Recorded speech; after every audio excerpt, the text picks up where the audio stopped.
Combo charts and formatting data points.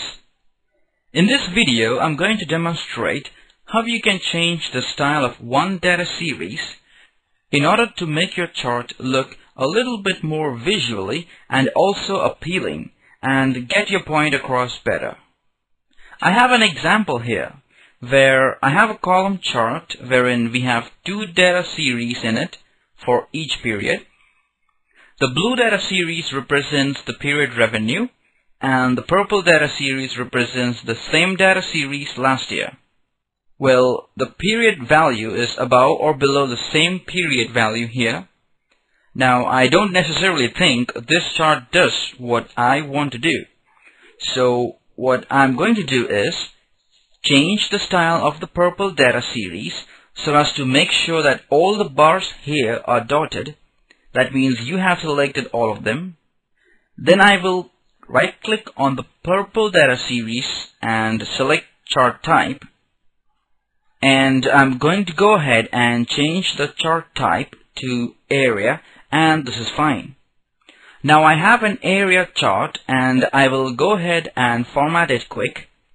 Just a little bit of effect here. Okay, so now I have got here is a situation so easy to see whether the period revenue is below or above the same period last year. Now sometimes you are talking about combo charts. This basically what it is.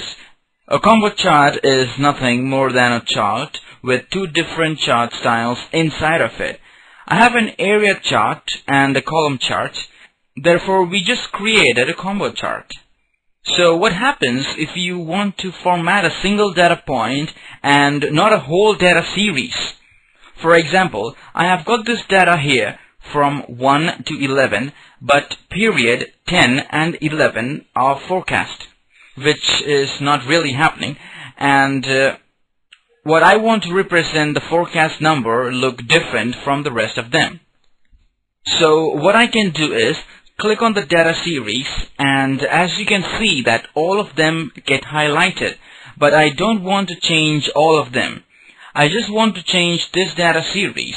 So I'll click on that, and now only this data series is highlighted.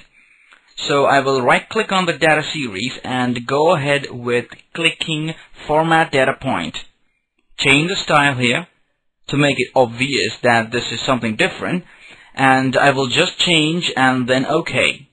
And I will do the same for this data point also. Here is a shortcut tip. Select the second forecast bar and press F4. For F4, you may not be able to see this on screen.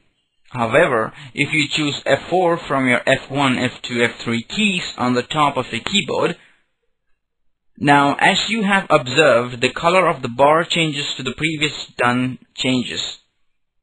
F4 is really very helpful if you wish to repeat your previous step and it just performs the earlier function.